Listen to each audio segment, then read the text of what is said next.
Allah cennetiyle müşerref kılsın seni kardeşim.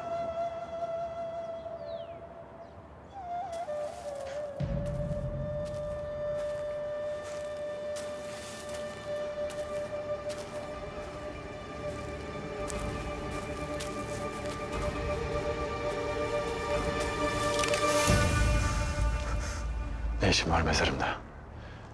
Senin keperelerin peşinde olman lazım değil mi? Ne arıyorsun burada? Murat Efendi.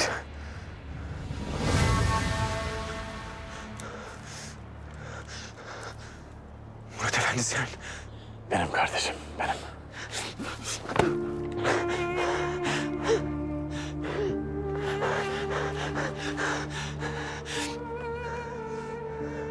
Söğütlü. Bak bunu kimse bilmeyecek.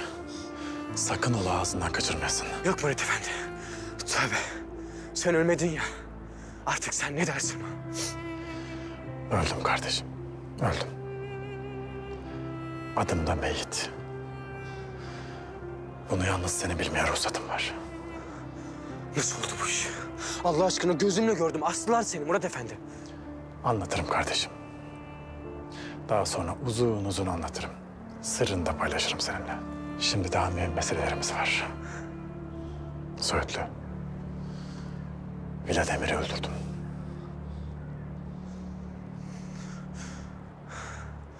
Sen ne menen bir şey oldun Murat Efendi. Hem ölüyorsun, hem diriliyorsun. Bu arada da düşmanı öldürüyorsun. Bu kefer ölmeden önce bana bir şeyler söyledi Söğütlü. Osmanlı Bankası'nda bana ait bir kasa var. Onun anahtarı cebimde.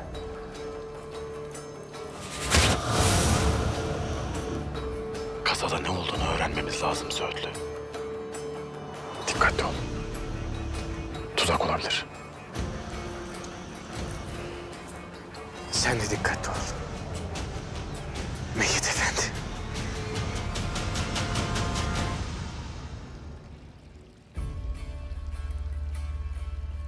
Sahip Kıran efendim, sizi rahatsız etmek istemezdim lakin... Mühim bir hadise var anlaşılan. Dün Meyit Efendi devlet düşmanlarından birinin cezasını kesti. Parvus'un adamlarından bile Demir'i toprağın altına gömdü maşallah.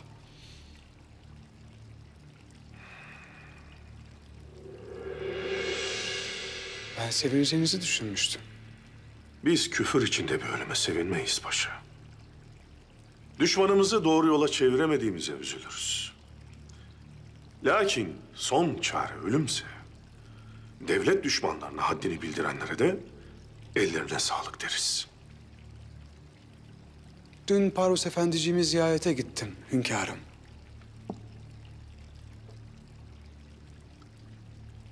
Niçin?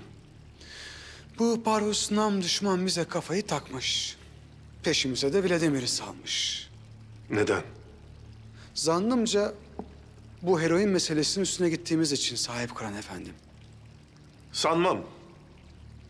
Parvus heroin meselesiyle alakadar olmaz. Ancak birilerine yardım ediyor olabilir. Bunu çözmek sizin vazifeniz. Ayrıca bir ortaklık teklifinde bulundu hünkârım. Hangi hususta? Payitahta sahip olmak konusunda. Siz ne dediniz?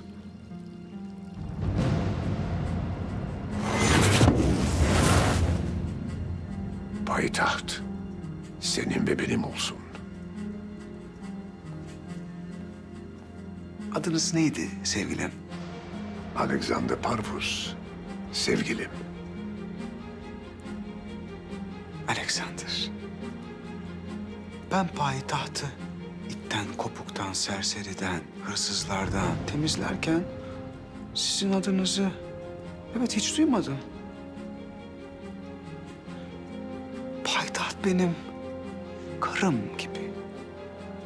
Çok kıskanıyorum. Kimseyle paylaşamam. Sevgilim. Parvus'un bu teklifini kibarca reddettim. Sizin cazip teklifler karşısında savunmasız olduğunuzu sanırdık. Sahip Kıran Efendimiz, söz konusu siz olunca benim verebileceğim tek bir cevap var. Parvus dua etmeli yaşadığı için, hem de her gün. Bize değil, devletine ihanet teklifi karşısında da aynı tavır geçerlidir zannımca. Tabii.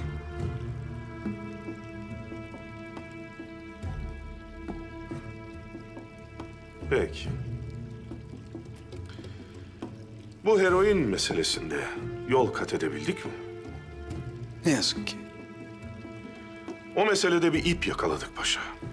İp düğümlerle dolu. Hala bu işleri kimin tertip ettiğini, Parvus'un alakasının ne nispette olduğunu bilmiyoruz. O ipi sokakta yakaladık. Düğümler sokaklarda atıldı. O düğümlerin nerede atıldığını sen biliyorsundur. Köşe başlarında hünkârım, bitirim ocaklarında, kumarhanelerde, gazinolarda. Her yere dokunun. Bakalım ses nereden gelecek? Baş üstüne Sahip Kıran Efendi.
Mezar taşlarından koparılmış parçalar bunlar.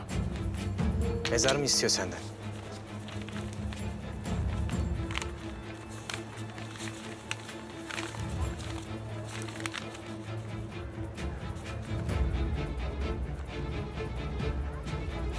Mektubu okuyorsanız ben ölüyümdür. Benim yaşamadığım bir dünyada Parvus da yaşayamaz.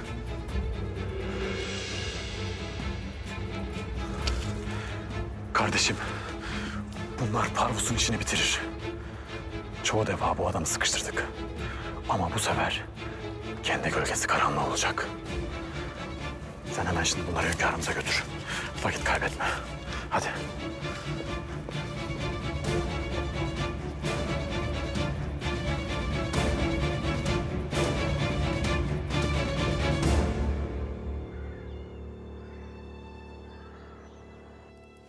Validem, anlat başka. Başka ne? Başka ne konuştunuz? Oğlum sana kaç kere anlatacağım? İyice kafan gitti. Vallahi bu kız resmen senin aklını başından almış. Aldı validem. Aklımı da yüreğimi de benden aldı. Sen şimdi Pakize'yi beğendim diyorsun. Münasiptir diyorsun ha? Çok beğendim. Aynen öyle. Bir kere bu kız çok güzel, zarif, akıllı ve asil. Yani tam bizim ailemize göre. Aferin sana. Nihayet hayatını yoluna sokmak için bir adım attın Sabahattin. İşte ben de bugün gidip Efsun Hanım'la konuşup meseleyi açacağım. Ne? Bugün mü? Evet bugün. Ne oldu oğlum, konuşmayayım mı? Konuşmayayım, tamam konuşmayayım. Dur validem, konuş. Elbette konuş. Bugün konuş, hemen konuş. Şimdi konuş. Hadi konuş. Oğlum. Sağ olun validem. Hayırlısı. Daha evvel getirdiklerinin hepsini sattım. Talibi çok oldu işlerinin. Bir dahaki sefere daha çok getir. Yetiştiremem. Tek başıma yapıyorum. Bak, en iyi müşterilerime yok sattım. Yok mu kardeşin, ablan, annen? Yardım iste onlardan. Bir sorarım. Bir ucundan tutsunlar yani. Al bakalım. Sağ olun. Allah bereket versin kızım.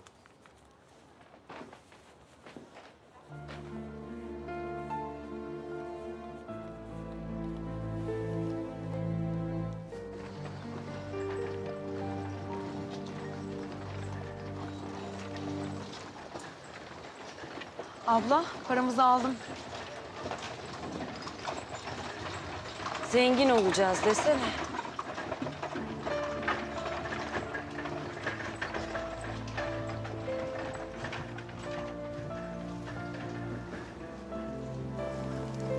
Bir dahakine daha fazla yapıp getir dedi. Ne kadar fazla iş, o kadar fazla para. Yetiştirebilirsem 20 tane yapacağım. Eğer şehzadenin gözüne girebilirsen pazarda satmak yerine kendin çeyizin için yaparsın o işleri. Seniha Sultanoğlu benim için biçilmiş bir kaftandı hani abla. Şimdi şehzade diyorsun. Senin için en iyisi neyse onun olmasını istiyorum. Ben de evimize geri dönmek istiyorum. Annemlerle gittiğimiz o dere kenarında gezintiye çıkmak istiyorum. Çocukluğumuzdaki gibi çıplak ayakla dolaşıp kır çiçekleri toplayıp onlardan taç yapmayı o kadar özledim ki. Artık büyüdük Pakize. Başına kır çiçeklerinden yapılmış alelade bir taç değil. Eğer şehzadeyle evlenirsen değerli taşlarla süslenmiş taç takılacak.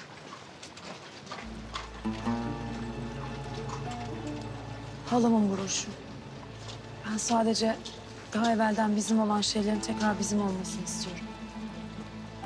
Fazlasına lüzum yok. Hepsini geri alacağız. Hatta daha fazlasını.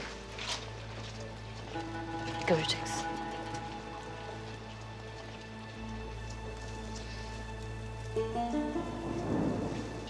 O mücevherleri getirip satan kadın işte bu. İyi kar yaptırıyor bana. Daha var mıdır sence onlarda? 4 mücevherle yetinecek kadına benziyor mu? Kim bilir daha neler var ellerinde. Başları sıkışınca getirip satıyorlar belli ki. Madem öyle, biraz da bir sıkıştıralım o zaman. Oldu o zaman, kolay gelsin. Güle güle.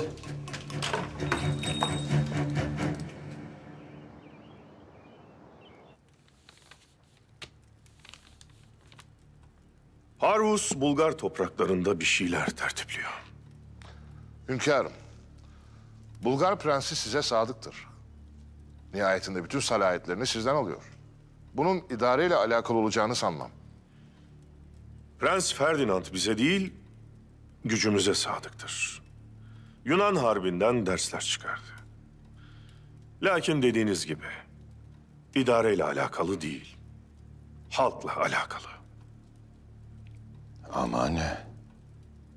Hünkârım, ayrılıkçı talebe cemiyetleri kurulmak isteniyor Sofya'da. 1876 Panagürişte isyanını bastırdık.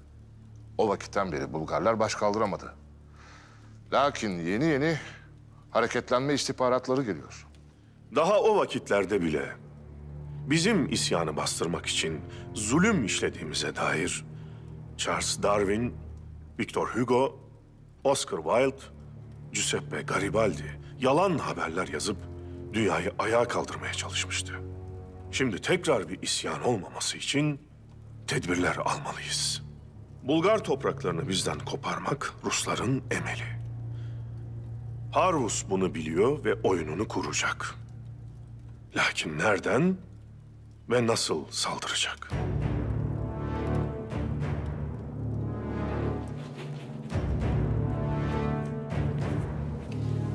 Abdülhamit Afyon hekimini yasaklamadı. Ne yapacaksın? Fransız Posta ve Telgraf Teşkilatı üzerinden bunu yazdığım mevkiye gönder.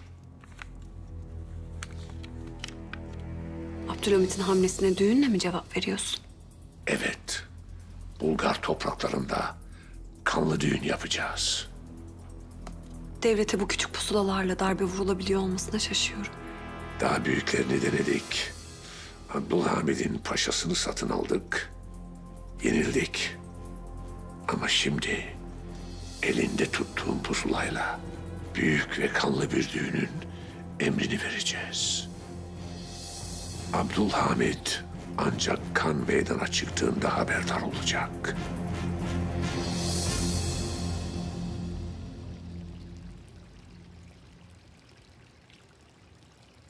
Sadakat nedir Söğütlü?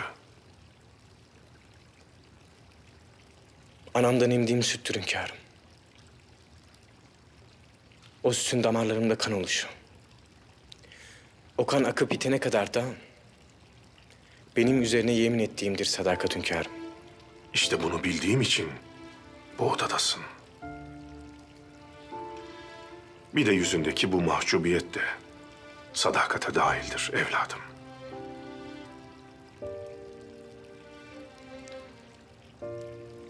Sevindin mi? İman etmiş kadar hünkârım. Ben Meyit Efendi'yi çok severim. Birbirimizi severiz. Fahri Kainat Efendimiz sallallahu aleyhi ve sellem birbirinizi sevmedikçe cennete gidemezsiniz buyurur. Bu yüzden Meyit Efendi'nin seni bulmasını söyledim. Ne getirdin? Hünkârım, Meyit Efendi Vladimir'in işini bitirmeden önce bir anahtar almış ondan. Bir kasanın anahtarı. Gidip açtık. Ne varmış kasada? Vladimir'in öldürdüğü kişilerin mezar taşlarından yaptığı koleksiyon ve Parvus'un sırları. Demek Vladimir kendisini koruyamayan Parvus'tan intikamını almış. Parvus'un Fransız Posta ve Telgraf Kumpanyası üzerinden kurduğu haberleşme ağı.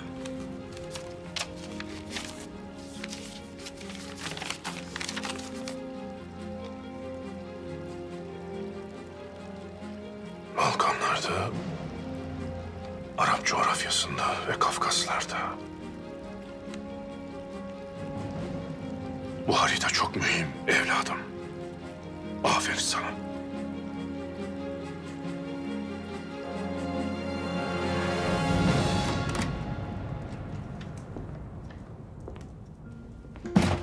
Yazdığınız mesajı hususi ağımız üzerinden gönderdim Bay Parvus. Gertrude Bell'i ne zamandır tanıyorsun? Aslında pek tanımıyorum. Yani ne yer, ne içer, neyi sever. Ben sadece emirlerini yerine getiririm. Ama ona hayranım. O çok zeki, her şeyi önceden planlıyor. Bittiğimizi sandığımız anda hemen bir yol buluyor. Bell nasıl bu kadar güçlendi? O büyük bir arkeolog. İnsanların içini kazıyor. Kazıyor. Ve kalbini ellerinin arasına alıyor.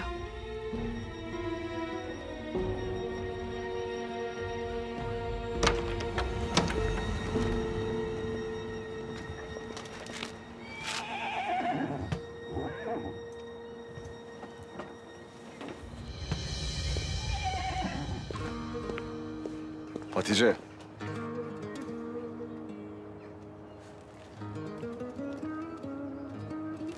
Affet beni Hatice.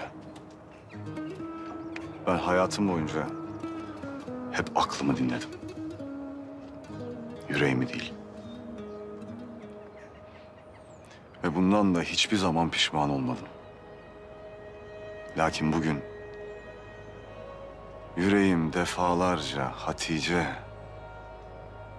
dese de sana hayır deyişimin sebebi budur.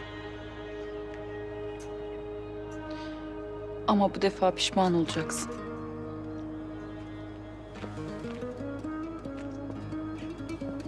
Yüreğinin sesini dinlemediğin için Hayatın boyunca pişman olacaksın.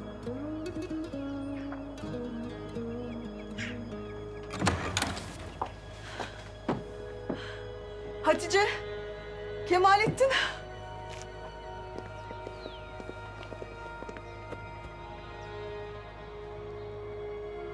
İkiniz için de öyle endişelendim ki.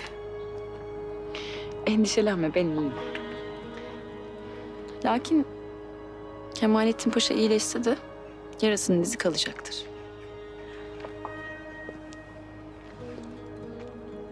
Sağ salim döndünüz ya. Gerisi hiç mühim değil.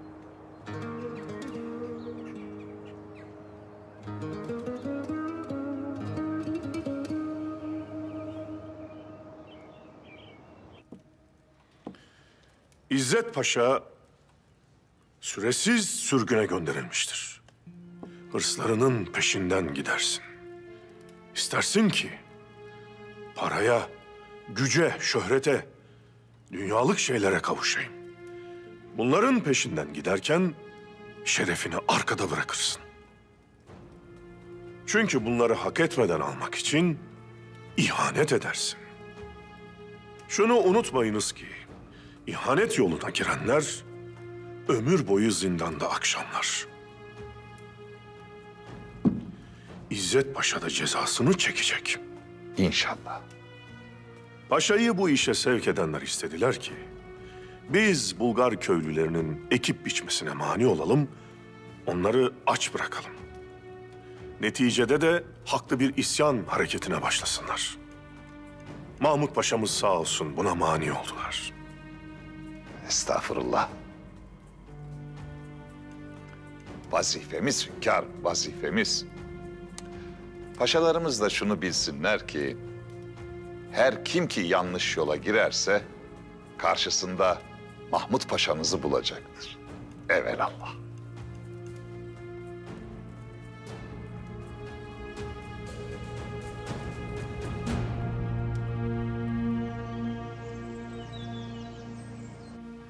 Hatice abla, seni gerçekten kötü adamlar mı kaçırdı? Şadiyeciğim, bu mevzudan bahsedip Hatice'yi daha fazla üzmesek mi? Üzülmüyorum, merak etme. Evet Şadiyeciğim. Beni kaçırdılar. Ama ben hiç korkmadım. Neden korkmadın peki? Çünkü beni o kötü adamların eline bırakmayacaklarını, kurtaracaklarını iyi biliyordum da ondan. Nitekim Kemalettin Hatice'yi buldu. O kötü adamların elinden kurtardı onu. Aa, Kemalettin Paşa senin kahramanın. Tıpkı masallardaki prensesi kurtaran prens gibi. Şadiyeciğim, Kemalettin oğlumuzun vazifesi zaten buydu. Yöre halkına zulmedenleri yakalamak, zor durumda kalanları kurtarmaktı. Vazifesini layığıyla yerine getirdi zaten. Seni sağ salim bize kavuşturdu. Çok şükür. Keşke siz gitmeden evvel kasabada haberdar olunup tedbir alınabilseydi. Böyle vahim bir durum yaşanmamış olurdu. Her şeye rağmen orada çok güzel anlarım da oldu.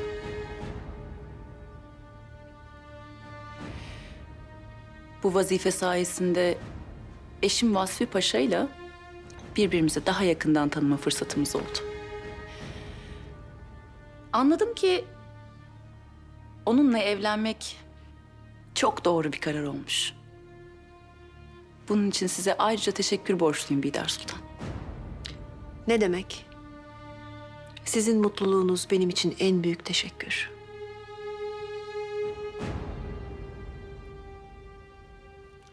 Benim merak ettiğim başka bir husus daha var hünkârım. Affınıza mağruren. İsyanı zannımca yalnızca bu yasaklamanın peşinden çıkarmaları mümkün değildir. Mutlaka Trakya mıntıkasında havadis aldıkları birileri olsa gerek. Yani hünkârım, dikkat etmemiz gereken baş husus hazır kıtalar. Muhakkak. Ve biz bu haberleşme haritasını ele geçirdik. Hususen Bulgar mıntıkasında irtibata geçtikleri noktalar fazlalaşıyor. Düşmanlarımız bunun için Fransız Posta ve Telgraf Kumpanyası'nı kullanıyor. Oyunlarını bu hatlar üzerinden kuruyorlar. Kapitülasyonlarla yabancılara verilen bu hakları geri almak için birçok kez müdahale ettiniz. Lakin muvaffak olamadık. Tanzimat devrinin aksaklıklarından. Fransız kumpanyasının 29 şehirde büyük merkezleri var. Ve bunlara bağlı pek çok merkez. İngilizlerin, Rusların, Almanların da var ama sayıları bu kadar değil. Ve bu telgraf hatlarında devlet aleyhine işler dönüyor. Ajanlar haberleşiyor. Halklara isyan hareketleri için yardımlar yapılıyor. Yalan haberler yayılıyor. İsyana teşvik ediliyorlar. Avrupa'da çıkan ayrılıkçı neşriyatlar bu yollarla imparatorluğun her yerine yayılıyor. Yani emirler tek bir merkezden çıkıyor. Ve posta, telgraf şirketleri sayesinde tüm imparatorluğa yayılıyor. Hususi şirketler oldukları için de mani olamıyoruz hünkârım. Kapitülasyonlarla da hakları var. Biz bir şekilde mani olacağız. Bizden habersiz tarlamızı sürmelerine izin vermeyeceğiz.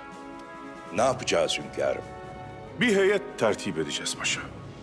Fransız Posta ve Telgraf Kumpanyası'nı inceleyecekler. Tahsin ve Mahmut Paşalar.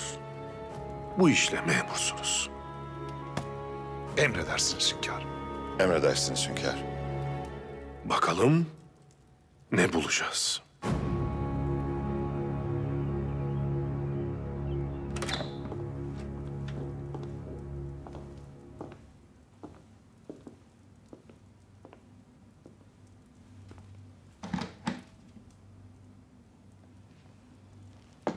Yok galiba.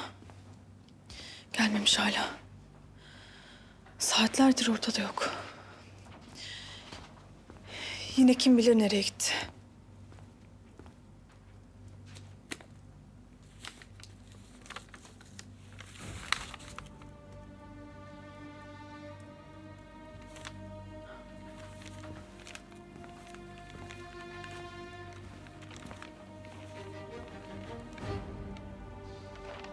Odasında olduğunda da aklı burada değil ki zaten. Hiçbir şey yapmıyor, çalışmıyor, okumuyor. Aklı da hayatı da şu karaladıkları kadar darmadağın. Ne yapacağız Naime? Nasıl düzelecek? Babamla mı konuşsan?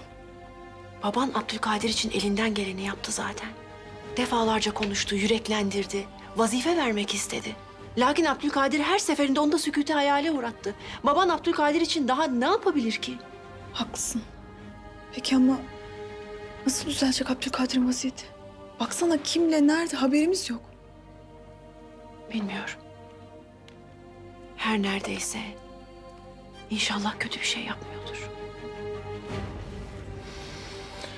Efendiler, yine üzeceğim sizi. Kusura bakmayın.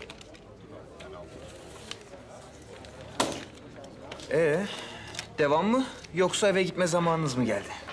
Bende paralar suyunu çekti. Ben yokum. Ben de yokum. Ben varım.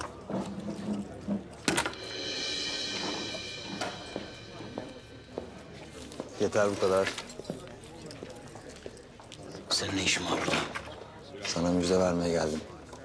Evleniyorum. İyi. Hayırlı olsun. Dağıt. Bir dahakine ne koyacaksın masaya? He? Ceketini mi? Karışma bana Sabahattin. Kalk hadi biraz hava alalım. Belki aklın başına gelir.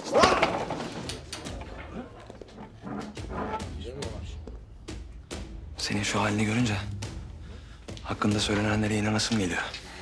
Ne diyorlarmış benim hakkımda? Beş para etmez bir adam olduğunu. Hanedana yakışmadığını. Hayır şunu!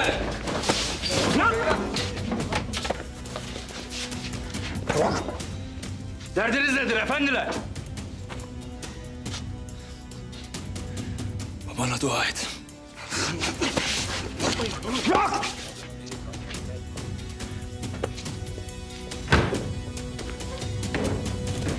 Otursun herkes yerine. Bir şey yok. Devam edin.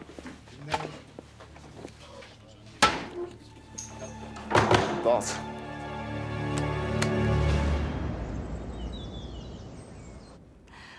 Bugüne çok şükür Hatice'm. Sağ salim yanımızdasın. Üstelik Vasfi Paşa ile sonunda mutluluğu bulduğuna çok sevindim. Mutluluk.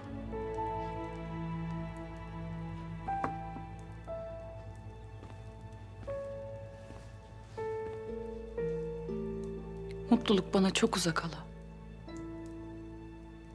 Ne demek çok uzak? Anlamadım. Hala sana daha evvel de söyledim. Vasfi Paşa ile biz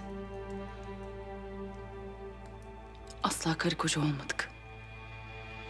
Olmayacağız da. Ama sen Peter kadına dedin ki... Ne dediğimi biliyorum. Peki ama neden? Hı? Neden böyle bir yalan söylemeye gerek duydun? Öyle icap ediyordu. Hatice'm bak sakın. Naime ile Kemalettin'in düğünü çok yakında. Sakın yanlış bir şey yapayım deme kızım.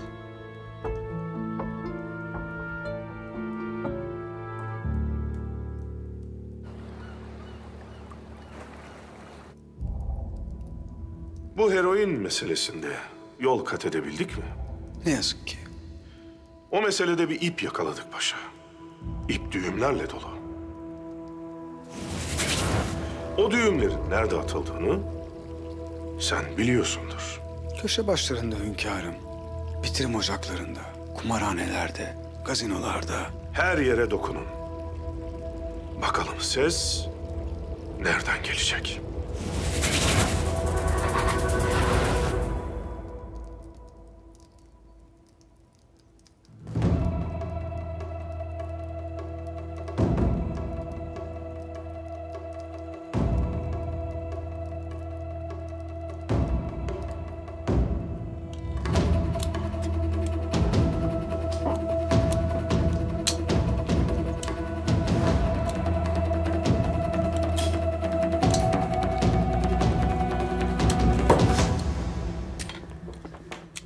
Efendim, arzu ettiğiniz gibi.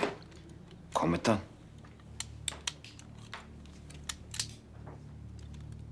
Güveyi de alayım Fredo'cum. Efendim, siz güveyi pek istemezdiniz. Eğer tantanalı bir işse ben de geleyim. Nereye gidilecekse. Sen o güzel uykunu hiç ihmal etme Fredo'cum. Biz gelişi güzel insanların nasırına basacağız. Güveyi alayım.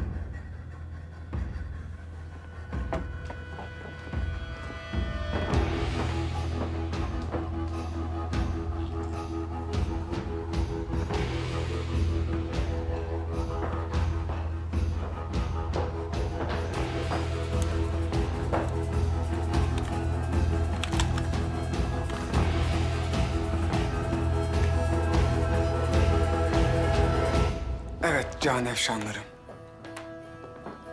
Nasılım? Maşallah. Çöl gecesi gibi. Maşallah Arapçım. Maşallah. Paşam, nereden başlayacağız? Kızılcığım bu kadar şık giyindiğime göre nereden başlayabiliriz? Vallahi Şıkmanol'un kumarhanesi. Şık. Lakabından utanacak. Fredo'cum, kibarlığını gerçekten çok seviyorum.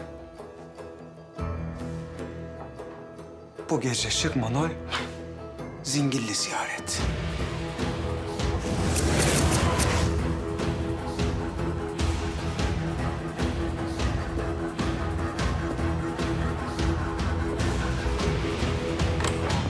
Zıngılı ziyaret nedir? İşte paramparça kıyafetli adam.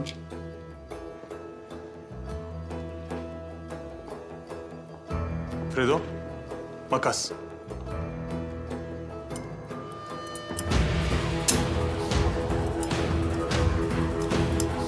Eyvallah.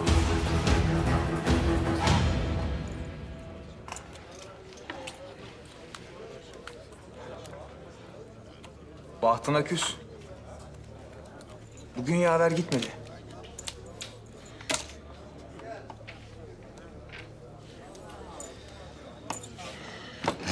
gitti ki? Üzülme. Belki talih sevdadan yana güler sana.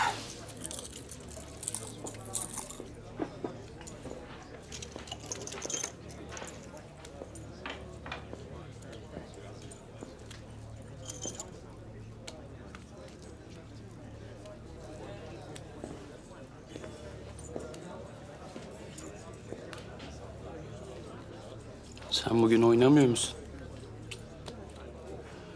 Şu başımın ağrısı geçsin de oynayacağım sonra. Bir ilaç var. Bir içiyorsun. Ne ağrı kalıyor ne dert. Vereyim mi bir tane? Ver ver. Yoksa öldürecek bu baş ağrısı beni. Genç adamsın sen. Ne ölmesi? Ha? Al da yaşa.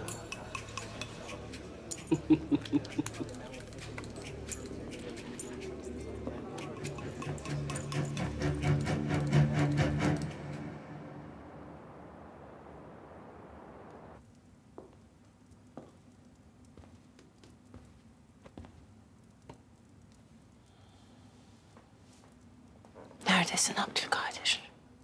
Yine neler yapıyorsun acaba oğlum?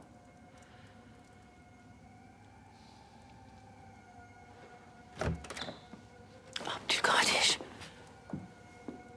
Hünkârım. Anlaşılan şehzademiz gene firar etmiş. Hünkârım kızmayın ona. Firuze'den sonra kendini hiç toparlayamadı. Onu affedemiyor. Peki kendisini affedebilecek mi? İlim öğrenip hakikat inşa edeceğine boşa harcadığı vakit için kabahatli. Koyduğum nizama uymayıp laf dinlemediği için kabahatli. Annesini bu kadar endişelendirip gece yarıları yolunu beklettiği için kabahatli. Ben her halükarda onu affederim. Siz de affedin hünkârım. Affetmek onu yola getirecekse, kıymetini bilecekse gene affederiz sultanım.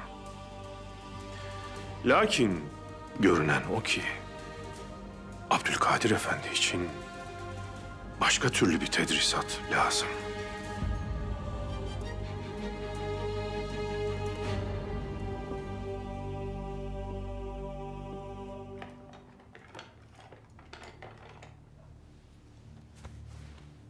Abla.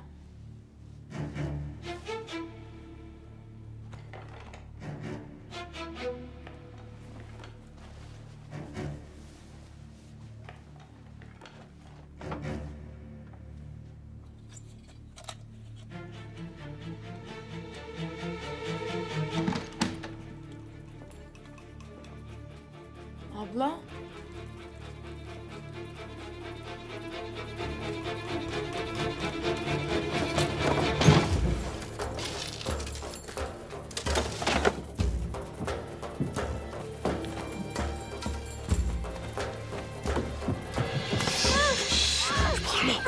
Bağırma!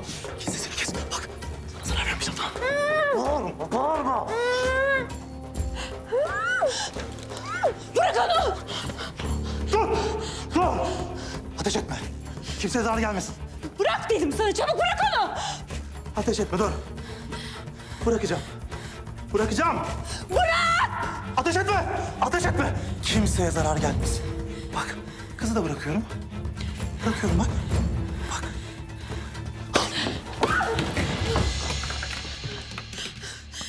İyi misin? İyiyim.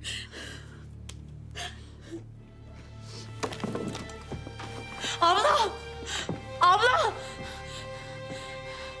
Abla! Tamam, tamam sakin ol geçti. Kim bu adam? Ya ne istiyor bizden? Her şeyimizi kaybettik zaten. Hiçbir şeyimiz yok ki bizim.